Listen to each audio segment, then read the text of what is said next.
मंडळी नमस्कार. मंडळी, आमचं शेत आमचं शिवार हा कार्यक्रम आवडीनं ऐकणाऱ्या सर्व शेतकरी बंधू भगिनींचं मी बालाजी गवारे मनपूर्वक स्वागत करतो. मंडळी, आज आहे सोमवार, भारतीय सौर 26 कार्तिक शके 1947 अर्थात दिनांक 17 नोव्हेंबर 2025. मंडळी, आज आपल्या कार्यक्रमात आपण ऐकूया महाराष्ट्रातील जमिनीचं आरोग्य याविषयी डॉक्टर प्रमोद शेळके यांची राहुल अत्राम यांनी घेतलेली मुलाखत. कार्यक्रम ऐकणाऱ्या माझ्या सर्व शेतकरी बंधू भगिनींना राहुल अत्रामचा नमस्कार. शेतकरी बांधवांनो, शेतीच्या दृष्टिकोनातून आपण आज असं बघतोय की तांत्रिक युगामध्ये तांत्रिक दृष्टीने शेती करणं आज काळाची गरज झालेली आहे. आणि या 21व्या शतकामध्ये जर आपल्याला आपल्या शेतीच्या माध्यमातून चांगलं उत्पन्न घ्यायचं असेल किंवा शेतीमध्ये नवीन नवीन प्रयोग करायचे असेल तर त्यासाठी अभ्यासपूर्ण शेती ही काळाची गरज झालेली आहे. मग अभ्यासपूर्ण शेती करण्यासाठी आपल्याला कोणत्या गोष्टी आवश्यक आहेत, शेतीमधले कोणते घटक आहेत जे महत्वाचे आहे, असे अनेक प्रश्न उपप्रश्न आपल्या मनामध्ये येतात. आपल्याला या विषयाच्या अनुषंगाने वेगवेगळे मार्गदर्शन करणारे तज्ज्ञ व्यक्ती आकाशवाणीच्या माध्यमातून आपली माती, त्या मातीमध्ये घेणारं पीक, त्यासाठी कोणत्या गोष्टी, कोणत्या घटक महत्वाचे आहे, माती कोणत्या विभागात मोडते, त्याचा अभ्यास होणं खूप गरज आहे. जर आपण त्याचा अभ्यासपूर्ण परीक्षण केलं तर आपल्याला चांगलं पीक घेता येईल. आणि ह्या सर्व गोष्टीसाठी अभ्यासपूर्ण मार्गदर्शन भेटणं पण गरजेचं असते. त्यामुळेच आज आपल्या आकाशवाणीच्या माध्यमातून आपण हा विषय घेतला आहे की महाराष्ट्रातील मातीचे आरोग्य या विषयाच्या अनुषंगाने आपल्या सर्वांच्या सुपरिचित माननीय डॉक्टर प्रमोद शेळके सर, जे वरिष्ठ शास्त्रज्ञ आणि प्रमुख कृषी विज्ञान केंद्र टुंडापूर जिल्हा हिंगोली इथे कार्यरत आहे, त्या या विषयाच्या अनुषंगाने आपण त्यांच्याशी संवाद साधणार आहोत. शेळके सर, आकाशवाणीच्या स्टुडिओमध्ये आपलं स्वागत. नमस्कार. नमस्कार. तर आपण बोलता बोलता असं म्हणतो की आपल्या महाराष्ट्रात तुम्ही जसं म्हटलं की गाव बदललं की माती बदलते. तर महाराष्ट्रातील मातीचे आरोग्य हा विषय का निवडला आपण, की आपण या विषयावर चर्चा केली पाहिजे, का वाटलं आपल्याला? बघा, दिवसेंदिवस शेतकऱ्यांमध्ये पिकाचं उत्पादन कमी होते ही चिंता वाटायला लागली. बरोबर. प्रति एकरी खर्च खूप होतोय, परंतु उत्पादन त्या मानाने मिळत नाही, नफा मिळत नाही. बरोबर. लागत या सर्व बाबीमुळे आता याच्यात सखोल असा अभ्यास करून हे लक्षात आलंय की महाराष्ट्रातील जमिनीचं जे आरोग्य आहे हे तपासून घेण्याची गरज आहे. बरोबर. काही ठिकाणी जमिनी चांगल्या आहेत, काही ठिकाणी आरोग्य तिचं खराब झालेलं आहे. म्हणजे आपल्याला असं म्हणता येईल की मातीचं आरोग्य हे सध्या मिश्र स्तरावर आहे. त्याच्यामुळे आपल्याला याचे कारण शोधणं गरजेचं आहे. म्हणजे आज ती वेळ आलेली. हा, तर सगळ्यात महत्वाचं कारण जे सापडत आहे ते आहे सेंद्रिय कर्बाची कमतरता. अच्छा. आणि दुसरं कारण आहे पोषक तत्वांचा असमतोल, अभाव. सातत्याने पिकं घेतोय आपण, मोनोक्रॉपिंग ज्याला म्हणतात. सातत्याने पिकं घेतोय आणि मग त्या पिकाला लागणारे अन्नद्रव्य जमिनीतले कमी कमी होत चालले. बरोबर. खतांचा वापर जो आहे तो माती परीक्षणाच्या आधारावर शेतकरी अजूनही करत नाही. बरोबर. त्यामुळे त्या जमिनीतले जे अन्न घटक आहेत ते असमतोल व्हायला लागलेले. पिकाला पाहिजे एक, त्याच्याकडे उपलब्ध आहे दुसरंच. आणि सेंद्रिय कर्बाचं प्रमाण दिवसेंदिवस कमी होत आहे, कारण शेणखत नाही, जनावरांची संख्या कमी होत चाललेली आहे. बरोबर. त्याच्यामुळे ह्या जमिनी निर्जीव व्हायला लागलेल्या आहेत, ज्याला साध्या सोप्या भाषेमध्ये निर्जीव म्हणूया आपण. आणि त्या जमिनी जिवंत करणं ही काळाची गरज आहे. तर सर, जसं म्हटलं की महाराष्ट्राच्या मातीचे आरोग्य आणि गाव कुशा खेडा बदलला की माती बदलते. कुठे लालसर माती आहे, कुठे काळी माती आहे. तर असे अनेक वेगवेगळ्या मातींचे प्रकार आपल्याकडे आहे. आणि विशेष म्हणजे जमिनीची पोत ही आहे, ही आज दिवसेंदिवस बिघडत चालली आहे का नाही? तर शेतकऱ्यांसाठी ही धोक्याची घंटा आहे. आहे ना सर? मग ही धोक्याची घंटा समजून घेण्यासाठी शेतकऱ्यांनी काय उपाययोजना कराव्या किंवा काय करता येईल, काय विचारसरणी अवलंबवावी असं वाटतं आपल्याला? साधारणपणे आपल्या महाराष्ट्रात ज्या जमिनी आढळतात त्याच्यामध्ये 3 प्रकार आपण समजतो. बरोबर. एक तर काळी माती जी आहे, ब्लॅक कॉटन सॉइल. बरोबर. किंवा रेगूर असा सुद्धा शब्दप्रयोग त्यासाठी करतात. या मातीचं एक गुणधर्म चांगला आहे की ती ओलावा दीर्घकाळ टिकून ठेवते, पाणी पकडून जमिनीमध्ये. परंतु तिच्यात चॅलेंज एक आहे की पाण्याचा निचरा लवकर होत नाही. अच्छा. म्हणजे आता यावर्षी जशी अतिवृष्टी झाली, बरोबर, आणि जिकडे तिकडे कुठेही बघा पाणी शेतांमध्ये साठली, कारण निचरा क्षमता आपली कमी आहे. त्याच्यामुळे चिखल होतो पावसाळ्यात आणि उन्हाळ्यामध्ये मात्र भेगा पडतात. हे एक महत्वाचं कारण आहे. आणि भेगा पडल्यामुळे सुद्धा मुळांना इजा पोचते आणि चिखल असल्यामुळे त्यांना श्वास घेता येत नाही. तर ह्या जमिनीचे हे काही गुण आणि दोष आहे. दुसरा एक प्रकार जो जांभी माती नावाने आपल्या परिचित आहे तो कोकण आणि पश्चिम महाराष्ट्राकडे त्या जास्त आहे. पट्ट्यामध्ये. हा. या जमिनीमध्ये निचरा मात्र खूप चांगला होतो, बरोबर. पण पोषण द्रव्य या काळ्या मातीच्या तुलनेत कमी आहे. त्याच्यामुळे तिथे खतांचा वापर आपल्याला जास्त बरोबर. आणि तिसरा प्रकार जो आहे तो आहे गाळ्याच्या मातीचा. गाळाची माती ज्या ठिकाणी नद्या आहेत त्या नद्यांच्या प्रदेशामध्ये, नद्याच्या खोऱ्यामध्ये ह्या सुपीक जमिनी आहेत आणि त्याला आपण गाळाची माती असं म्हणतो. तर हे 3 प्रकार आपल्याला साधारणपणे जमिनीची आपल्या महाराष्ट्रात आढळतात. म्हणजे सेंद्रिय खतांची उपलब्धता कमी प्रमाणात होत आहे आणि रासायनिक खतांचा वापर मोठ्या प्रमाणात होत आहे. जर आपल्याला हे समतोल साधायचा असेल तर शेतकऱ्यांनी काय केलं पाहिजे असं वाटतं आपल्याला? अतिशय चांगला प्रश्न आपण विचारताय. सेंद्रिय पदार्थांचं प्रमाण किती असलं पाहिजे याचं माती परीक्षणाच्या अहवालामध्ये लिहिलेलं असतं. बरोबर. कुठलंही रासायनिक खत टाकत असताना सगळ्यात पहिला जो आयटम तिथं असतो आरोग्य पत्रिका तो असतो की साधारण 5 ते 10 गाड्या शेणखत टाकावं. बरोबर. आपण शेतकरी म्हणून काय करतो, आरोग्य पत्रिका वाचत असताना पहिला मुद्दा सोडून देतो आणि फक्त रासायनिक खतं जे दुकानात मिळतात, सहज मिळतात, त्याच्यावर आपण फोकस ठेवतो. बरोबर. आणि आपण तेच करतो. त्याच्यामुळे काय होत चाललंय की दिवसेंदिवस सेंद्रिय कर्बाचं प्रमाण घटत चाललेलं आहे. बरोबर. पूर्वीच्या काळी लोकांकडे जनावरं मोठ्या प्रमाणात राहायचे, त्याच्यामुळे शेणखत खड्ड्यामध्ये ते टाकायचे आणि ते कुजल्यानंतर त्याचा वापर करायचे. मुबलक प्रमाणात होतं. बरोबर. आता काय झालंय की याची कमतरता झाली आहे, जनावरांची संख्या कमी आहे, तर अशा वेळेस आपल्याला कंपोस्ट खताची निर्मिती करून सेंद्रिय कर्बाचं प्रमाण व्यवस्थित करता येऊ शकतं. वा. कंपोस्ट तयार करण्यासाठी जनावरांची संख्या ही मर्यादा नाही आहे. तर तुमच्या शेतामध्ये किती काडी कचरा आणि अॅग्रो वेस्ट ज्याला म्हणता येईल, जे काही अवशेष निघतात त्या सर्वांना वरून जीवाणू सोडून त्याला कंपोस्ट कल्चर म्हणता येईल किंवा कंपोस्ट तयार करणारे जीवाणू त्याचा वापर करून या सगळ्या अवशेषांचं चांगल्या प्रकारच्या सेंद्रिय खतामध्ये रूपांतर करता येईल. अच्छा. त्याच्यासाठी जी पद्धत आहे ती सुद्धा मी तुम्हाला सांगतो. बिलकुल. या पद्धतीमध्ये 1 मीटर खोल, 2 मीटर रुंद आणि 3 मीटर लांब, 1, 2, 3 1 मीटर खोली आहे, 2 मीटर रुंदी आहे आणि 3 मीटर लांबी. एवढ्या आकाराचा खड्डा करायचा. हा स्टँडर्ड खड्डा आहे, याचं आकारमान बदलता येत नाही. म्हणजे प्रमाण आहे. हा, हे प्रमाणशीर खड्डा आहे. याची लांबी तुम्ही बदलू शकता. 3च्या ऐवजी 5 मीटर करू शकता, 10 मीटर करू. पण 1 आणि 2, 1 मीटर खोली आणि 2 मीटर रुंदी हे त्याच्यात कॉन्स्टंट ठेवावं लागेल. या आकाराच्या खड्ड्यातच त्या जीवाणूंना कुजवण्यासाठी लागणारी जी उष्णता आहे ती निर्माण करता येतं. खड्डा मोठा झाला तर ती उष्णता कमी राहील, ते कुजणार नाही. कुजलं नाही म्हणजे तणाचं बीज मरणार नाही. म्हणजे आपण शेतामध्ये नेऊन टाकलं की तणाच्या बीजासहित खत नेऊन टाकलं म्हणजे तो दुसरा उपद्रव सुरू होईल. तर त्या दृष्टिकोनातून कंपोस्ट तयार करताना हा खड्डा महत्वाचा आहे. आणि हा कुठे करायचा? प्रत्येकाने आपल्या शेतामध्ये उंच ठिकाणी करायचं. बरं. हाईटवरती. कारण पावसाचं पाणी जाऊन ते खराब होऊ नये. बरोबर. उंच ठिकाणी पावसाचं पाणी त्याच्यामध्ये मुरणार नाही आणि जे खत आहे ते योग्य पद्धतीने तयार होईल. साधारण 1 एकराला 1 खड्डा जर केला, जर तुमच्याकडे 5 एकर शेती आहे तर 5 वेगवेगळ्या बाऱ्यामध्ये, तुकड्यांमध्ये 5 खड्डे करा. आणि या प्रत्येक खड्ड्यामध्ये साधारण 2 टन आपल्याला जे अवशेष आहे ते कुजवता येतात. अच्छा. आणि 90 दिवसामध्ये योग्य पद्धतीनं जर याचा वापर केला तर 90 दिवसात तुम्हाला 2 टन खत तयार करून मिळतं. जे एकरी आपण शिफारस करतो ते तिथंच शेतामध्ये तयार करता येऊ शकतं. मग आता हा खड्डा भरायचा कसा? खड्डा केला, 1 मीटर खोल आहे म्हणजे सर्वसाधारणपणे 3 फूट खोल आहे, 3.25 फूट. तर 3 फूट म्हणजे 1 फूट एका दिवशी भरायचा, 2 फूट दुसऱ्या दिवशी भरायचा आणि 3 फूट तिसऱ्या दिवशी भरायचा. अच्छा. हे झालं 3 दिवसाचं. मग या प्रत्येक 1 फुटाच्या थरावर 1 kilo urea, 2 kilo single super phosphate, 10 kilo शेण आणि 50 लिटर पाणी. अच्छा. याचं कालवण करायचं. सडा शिंपल्यासारखं या पूर्ण थरावर ते टाकायचं. पहिल्या दिवशी पहिल्या थरावर, दुसऱ्या दिवशी दुसऱ्या थरावर, तिसऱ्या दिवशी तिसऱ्या थरावर. यानंतर वरचा जो खड्ड्याचा भाग आहे तो पूर्ण तुराट्या किंवा पराठ्या टाकून सावली करून त्याला आच्छादन करून टाकायचं. दर 30 दिवसांनी त्याला मिक्स करण्याचा प्रयत्न करायचा. आपल्याकडे जे खोरं किंवा फावडा म्हणतो की नाही, फावड्याच्या सहाय्याने त्याला खाली वर करायचं म्हणजे ते सगळं मिक्स करून टाकायचं. आलटून पालटून घ्यायचं. त्याच्यामुळे कुजण्याची प्रक्रिया ही वेगाने होईल.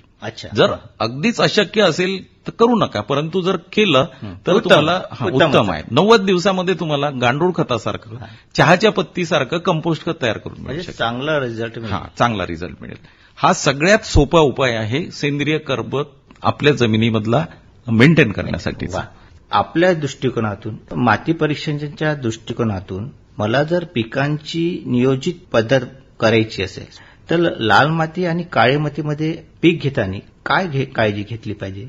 काळी माती आणि लाल माती असं जरी असेल तरी आपण सर्वसाधारणपणे 8 एकर क्षेत्रामध्ये मातीचा नमुना घेतो. बरोबर. मग 8 एकर शेताचा प्रातिनिधिक तो नमुना असतो. बरोबर. आता आपल्याकडे काही कोकणातली माती आणि असं काही एकाच शेतामध्ये आढळणार नाही, नाही. जी काही माती तयार झालेली आहे ती एकाच खडकापासून तयार झाली. बरोबर. थोडाफार फरक आहे. म्हणून शास्त्र शुद्ध पद्धतीने नमुना घेण्यासाठी आपण 8 एकर शेताची निवड करतो.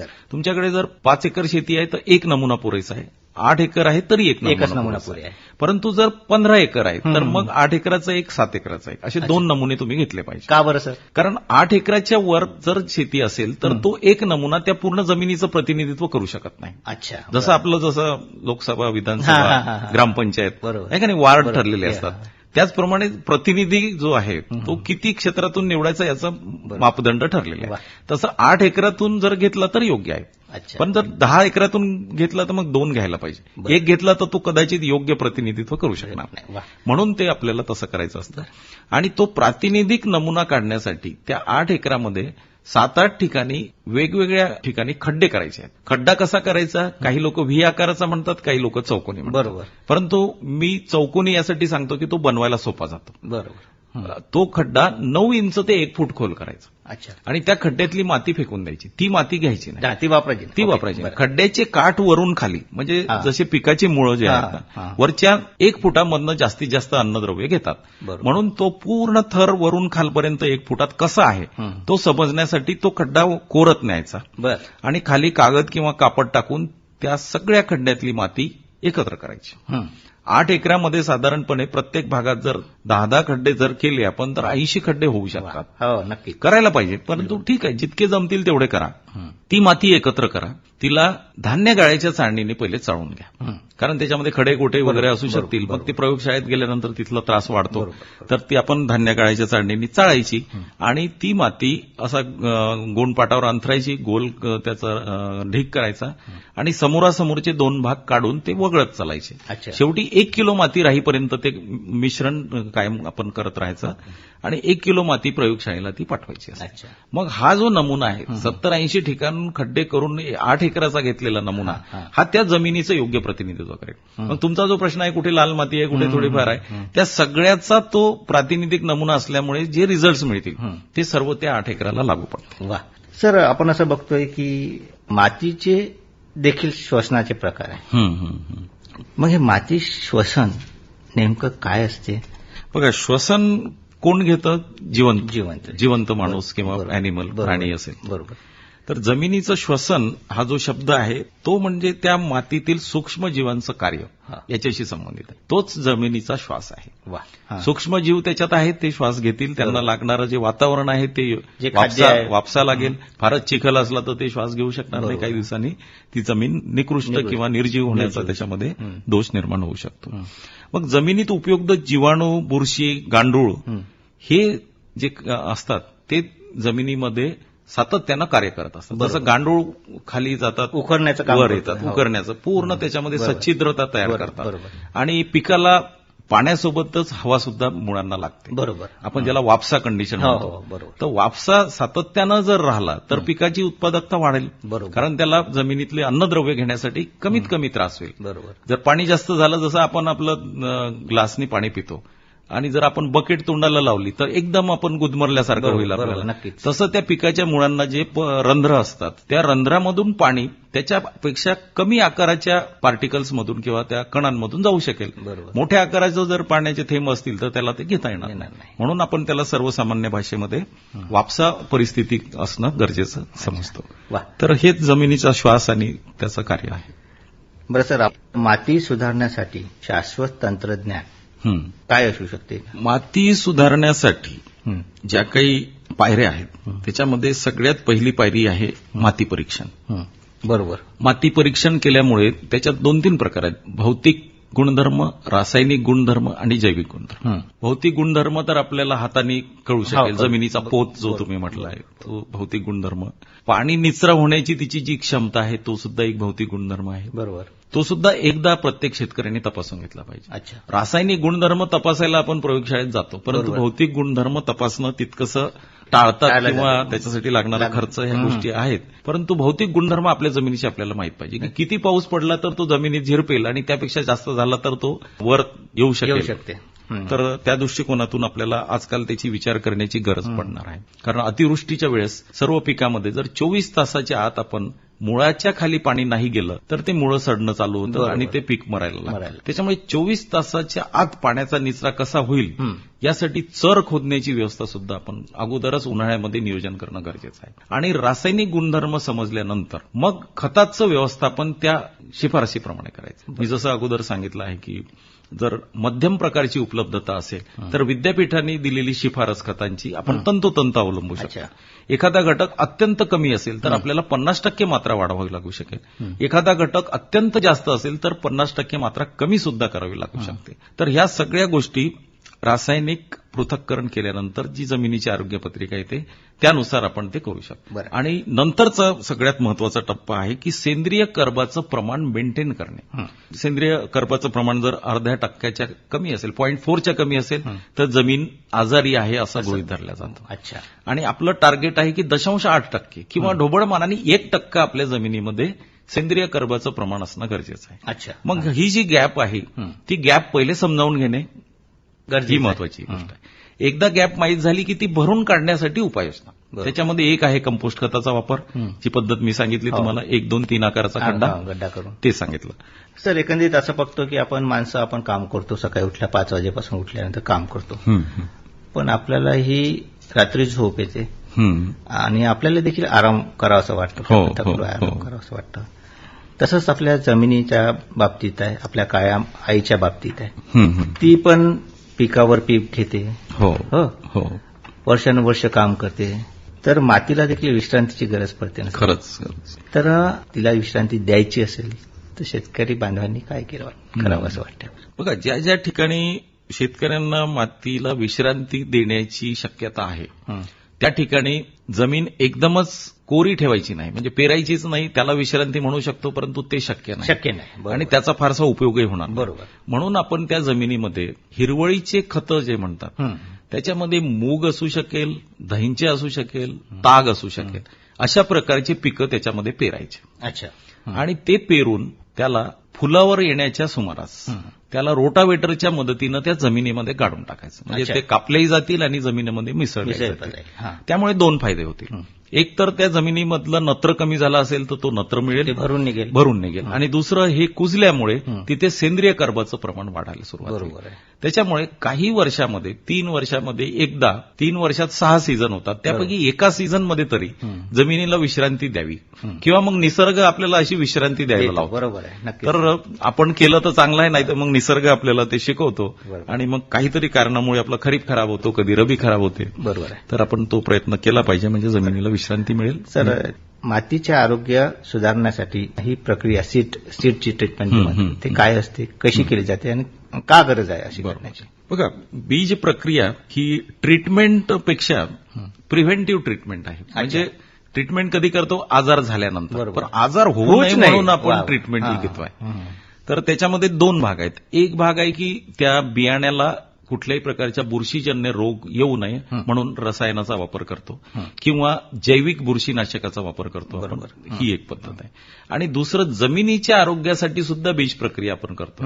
जमिनीचं आरोग्य ते कसं चांगलं राहील, तर जे काही जीवाणू आहेत जे नत्र स्थिर करणार, त्याला आपण रायझोबियम म्हणतो, नत्र स्थिर करून जमिनीमधल्या नत्राची उपलब्धता वाढवून देण्यासाठी जे नत्र स्थिरीकरण करणारे जीवाणू आहेत त्याची आपण प्रक्रिया बियाण्याला करतो, जेणेकरून मुळांची सुरुवात होताच त्याला नत्र उपलब्धता सुरुवात होऊन जाईल. म्हणून आपल्याला नत्र स्थिरीकरण करणारे जीवाणू लावायचे आहेत. आणि दुसरं, स्फुरद हा मुळं वाढवण्यासाठी अत्यंत आवश्यक घटक आहे. नत्रामुळे हिरवेपणा येतो, हिरवेपणामुळे प्रकाश संश्लेषण वेगाने होतं, म्हणजे सूर्याची ऊर्जा आपल्याला घेता येते. मात्र जमिनीतले अन्नद्रव्य घेण्यासाठी मुळांची वाढ होणं महत्वाचं आहे आणि मुळांची वाढ होण्यासाठी जमिनीत स्फुरद असणं महत्वाचं आहे. स्फुरदाची आपल्याकडच्या जमिनीमध्ये कमतरता आहे बऱ्याच नमुन्यांमध्ये. त्यासाठी मग स्फुरद विरघळणारे जीवाणू ते सुद्धा बियाण्याला जर लावले तर लगेच मुळं फुटण्यासाठी त्याची मदत होऊ शकेल. ते जीवाणू जमिनीतला अनुपलब्ध जो स्फोरद आहे बरोबर. त्याला उपलब्ध करण्यासाठी मदत करतील. बरं.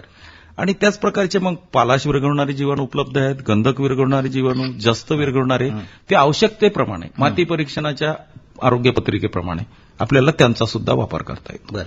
सर, आपण असे बघतो की शाश्वत मातीचं जे व्यवस्थापन असतं सर, तर ती शाश्वत मातीचे व्यवस्थापनाचे काही एलिमेंट्स असतात. एलिमेंट्स म्हणण्यापेक्षा पद्धत आहे. तसंच मातीच्या शाश्वत व्यवस्थापनाचे काही टप्पे आहे. तर ती सूत्रे कोणती आणि ती कशा पद्धतीने कार्य करते? नक्कीच. मला असं वाटतं या सर्व सूत्रांना आपण एक पंचसूत्री असं म्हणू शकतो. या पंचसूत्रीमध्ये सर्वात पहिलं सूत्र आहे माती परीक्षण. बरोबर. त्या संबंधी आपण विस्तृतपणे सांगितलेलं आहे. दर 3 वर्षातून एकदा माती परीक्षण करावं. 2 वर्षात केलं तर अत्यंत चांगलं, दरवर्षी केलं तर अत्यंत चांगलं, परंतु पैसा लागतो. 200 रुपये साधारणपणे फीस असते त्याची. शक्य असेल तर करावं, नाहीतर 3 वर्षातून एकदा नक्कीच करावं. त्याच्यानंतर 0 आग हे दुसरं सूत्र. अच्छा. पिकाचे कुठलेही अवशेष जाळायचे नाहीत.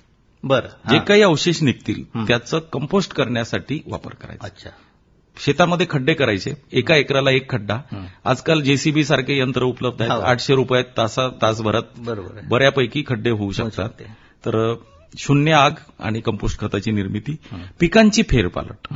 एकाच प्रकारचं पीक न घेता त्याच्यामध्ये शेंगावर्गीय पिकाचा समावेश कसा करता येईल त्याचा अवलंब आपण करायचा. त्याच्यानंतर पाणी आणि खत व्यवस्थापन हे चौथं सूत्र. पाण्याचा वापर जो करायचा आहे तो शक्यतो ठिबक सिंचनाच्या माध्यमातून केल्यास बोरवेलच्या पाण्यामध्ये असणारे जे क्षार आहे ते वर येणार नाहीत आणि त्यापासून अपाय होणार नाही. आणि खताचं व्यवस्थापन मातीच्या आरोग्य कार्डाच्या हिशोबाने किंवा आरोग्य पत्रिकेच्या हिशोबाने करणं हे झालं चौथं सूत्र. आणि सेंद्रिय आधार, आपल्या शेतीला सेंद्रिय आधार देण्याची गरज आहे. त्याच्यामध्ये कंपोस्ट खत, जीवामृत आणि हिरवळीचं खत यापैकी एक कुठला तरी उपाय नियमितपणे करणं गरजेचं आहे. अच्छा. नियमित जीवामृत वापरा, नियमित कंपोस्ट खत वापरा किंवा नियमितपणे हिरवळीचं खत निर्माण करा. हे 5 सूत्र जर कोणी करेल तर मला असं वाटतं की त्याची शेतजमीन ही शाश्वत स्वरूपात चांगल्या आरोग्यात राहील आणि पुढच्या पिढीला आपण चांगलं आरोग्य असलेली जमीन सुपूर्द करू शकू. सर, या विषयाच्या अनुषंगाने काय मुबलक संदेश फायद्याचा होईल त्यांच्यासाठी काय बोलणार सर आपण? बघा, शेतकरी बांधवांनो, माती ही आपल्या आयुष्यातील सर्वात मोठी बँक आहे. आपण त्यात जेवढी गुंतवणूक करू तेवढा चांगला परतावा आपल्याला मिळू शकेल. मी आपणास आवाहन करू इच्छितो की जमिनीला केवळ मातीचा ढिगारा समजू नका, तर ती एक जिवंत व्यवस्था म्हणजे लिव्हिंग सिस्टीम आहे हे मान्य करा. रासायनिक खतांचा मोह टाळून सेंद्रिय कर्बाचं प्रमाण वाढवा. जेव्हा आपली माती निरोगी असेल तेव्हा आपले पीक निरोगी असेल आणि आपले आरोग्यही निरोगी राहील. तर मातीचे आरोग्य तर आपले भविष्य. हाच एक संदेश मी या ठिकाणी देऊ इच्छितो. शेतकरी बंधू आणि भगिनींनो, नक्कीच माननीय डॉक्टर प्रमोद शेळके सरांनी जे मार्गदर्शन केलं, मार्गदर्शनाचा नक्कीच फायदा आमचे शेतकरी बंधू भगिनी घेईल अशी अपेक्षा करतो. आपण इतक्या आल्यात, मनमोकळ्या गप्पा केल्या त्यासाठी खूप खूप आभार सर. धन्यवाद. नमस्कार. धन्यवाद. मंडळी, आत्ताच आपण महाराष्ट्रातील जमिनीचं आरोग्य याविषयी डॉक्टर प्रमोद शेळके यांची राहुल अत्राम यांनी घेतलेली मुलाखत आपण ऐकलीत.